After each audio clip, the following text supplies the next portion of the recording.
কেউ যদি কোনো তথ্য নিয়ে আসে, খবর নিয়ে আসে, শুনেই হুট করে বিশ্বাস করা যাবে না। ফেসবুকে প্রায় বিভিন্ন ফেক নিউজ আছে না নাই, রুমর, গুজব আছে না নাই। এজন্য ফেসবুকে কোনো নিউজ যদি আপনি দেখতে পান, শুনতে পান, verify, justify the news whether it's true or wrong. Check, make a cross check and double check regarding the authenticity of the report. এই রিপোর্টটা সঠিক কিনা ভেরিফাই করবেন আগে, তারপরে শেয়ার মারবেন। অনেকে আছে সিলে কান নিয়ে গেছে, শুইনা সিলের পিছনে দৌড়।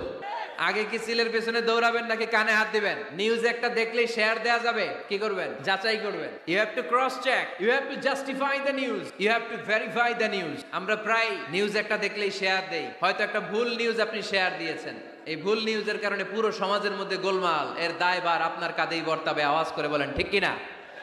এই ভুয়া নিউজগুলোতে আমাদের খুব আগ্রহ। ফেসবুক নিজের মন মতো ব্যবহার করা যাবে না। প্রায় ফেসবুকে অনেক রুমর পাবেন, গুজব, অনেক স্ক্যান্ডাল। অমুক নেতার গোপন ভিডিও ফাঁস। তো অমুক নেতার গোপন ভিডিও ফাঁস, তোর কি হয়েছে? তোর সমস্যা কি? ওইটা তোর শেয়ার দেয়া লাগবে কেন? চিল্লায় বলেন ঠিক কিনা? মানুষের দোষ আমরা গোপন করতে পারি না। মান সাতারা মুসলিমান সাতারাহুল্লাহু ফিদ দুনিয়া ওয়াল আখিরা। যে অন্যের দোষ দেখে গোপন রাখে, তার দোষগুলো গোপন রাখবে কে? ওমান কাশাফা মুসলিমান কাশাফাহুল্লাহু ফিদ দুনিয়া ওয়াল আখিরা। যে অন্যের গোপন বিষয় প্রকাশ করে দেয়, ওর গোমরও কিয়ামতের ময়দানে ফাঁস করে দিবে কে? আপনি 10 জনের সামনে অন্যের গোপন বিষয় ফাঁস করবেন, আল্লাহ লাখো মানুষের সামনে আপনার ল্যাংটা করে ছেড়ে দিবে। লক্ষ মানুষের সামনে আপনার গোমর ফাঁস করে দিবে। খবরদার, অন্যের পিছনে লেগে থাকেন না, অন্যের দোষ খুঁজেন না, দোষ খুঁজবেন নিজের। ইন জাআকুম ফাসিকুম বিনাবাইন ফাতাবায়ান। মুমিন কোন তথ্য, কোন সংবাদ, কোন রিপোর্ট কিংবা নিউজ শুনলেই বিশ্বাস করে না।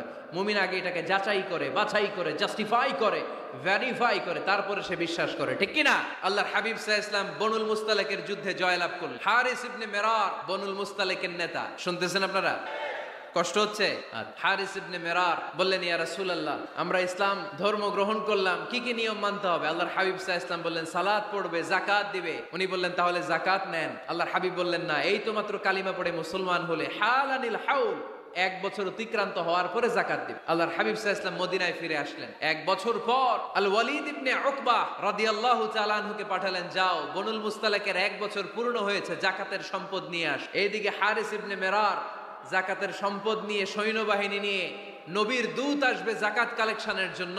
ওনার জন্য মেহমানদারিতে কোনো ঘাটতি না হয়, ওয়েল রিসিপশন দেওয়ার জন্য এলাকা থেকে বের হয়ে মরুভূমির সামনে দলবল নিয়ে দাঁড়িয়ে ওয়ালিদ ইবনে উকবা যখন যাকাতের সম্পদ কালেক্ট করার জন্য বনুল মুস্তালিকের ওদিকে যেতে শুরু করেছে, এলাকায় ঢোকার আগেই দেখে বনুল মুস্তালিকের লোকেরা ঘোড়সাওয়ার বাহিনী দাঁড়ায় আছে। এই দৃশ্য দেখে ওয়ালিদ ইবনে উকবা মনে করেছে বনুল মুস্তালিক মনে হয় তাকে হত্যা করার জন্য দাঁড়িয়ে রয়েছে। আসলে কি হত্যার জন্য দাঁড়ায় আছে? কি জন্য দাঁড়ায় আছে? ওয়েলকামিং রিসিপশন দেওয়ার জন্য। উনি ভয় পেয়ে অ্যাবাউট টার্ন, তথ্য যাচাই না করে মনে করছে আমারে মারবে, ধরবে, about turn, return back to Medina. মদিনায় চলে গেলেন, যে বলে, ইয়া রাসূলুল্লাহ, বনুল মুস্তালিক যাকাত দেওয়া তো দূরের কথা, এগুলো তো সব কাফের হয়ে গেছে। ইয়া রাসূলুল্লাহ, ওরা তো মনে হয় কাফের হয়ে গিয়েছে, যাকাত প্রদান করা তো দূরের কথা, মারার জন্য সৈন্যবাহিনী নিয়ে অ্যাটাক করেছে। বিশ্বনবী রেগে গেলেন। খালিদ বিন ওয়ালিদের নেতৃত্বে 1000 সৈন্যবাহিনী পাঠিয়ে বললেন, যাও বনুল মুস্তালিক অ্যাটাক করো, বনুল মুস্তালিকে অভিযান চালাও।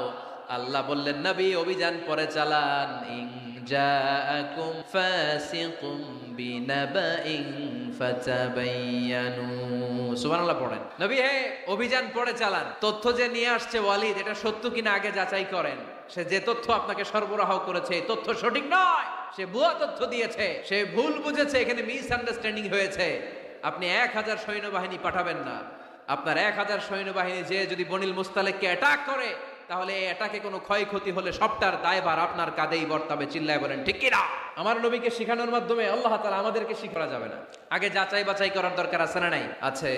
আপনার বন্ধু এসে বলল, আরে দোস্ত, তুমি এইখানে? ভাবিরে তো দেখলাম বাজারে আরেক লোকের সাথে ঘুরতেছে। আপনি রেগে মেগে আগুন। অফিস থেকে বাসায় যায় বউরে কিল, আইজো মায়ের কাইলো মায়ের, এরকম হতে পারে না? আপনার বন্ধু হয়তো আপনার ওয়াইফের মতো আরেকজন মহিলাকে দেখেছে, এটা হতে পারে কি পারে না? আপনার ওয়াইফকে জিজ্ঞেস করেন নাই, ক্রস চেক করেন নাই, না করে আপনি ঝগড়া মারামারি শুরু করে দিয়েছেন। এই ছোট্ট ঝগড়া থেকে বিচ্ছেদের দিকে, ডিভোর্সের দিকেও যেতে পারে। এরকম আছে না নাই? এরকম অনেক বুড়ি বুড়ি কেস আমাদের কাছে আছে। নিউজ যাচাই না করে, গুজব আর রুমর যাচাই না করে সিদ্ধান্ত নিয়েছে, পরে মাথার মধ্যে চাপড়ায়, নিজের কপালে নিজে চাপড়ায়। এরকম আছে না নাই? কোনো তথ্য শুনেই বিশ্বাস করা যাবে না, আগে যাচাই করতে হবে। আওয়াজ করে বলেন, আগে কি করতে হবে? যাচাই। যাচাই বাছাই ছাড়া আজ থেকে ফেসবুকে আমরা আর কোন নিউজ শেয়ার দিবেন? মনে থাকবে? আরে এগুলাই তো জরুরি ওয়াজ। কবরের ওয়াজ তো অনেক শুনছি, জান্নাত জাহান্নামের ভয় আর জান্নাতের নাজ নেয়ামত তো অনেক শুনেছি। সমাজটারে শান্তিপূর্ণ ভারসাম্যপূর্ণ করার দরকার আছে না নাই? খবর শুনে আমরা বিশ্বাস করি, যাচাই না করে আমরা বলে বেড়াই না। যাচাই না করে নিশ্চিত না হয়ে আজ থেকে কোন নিউজ আমরা ফেসবুকে শেয়ার দিব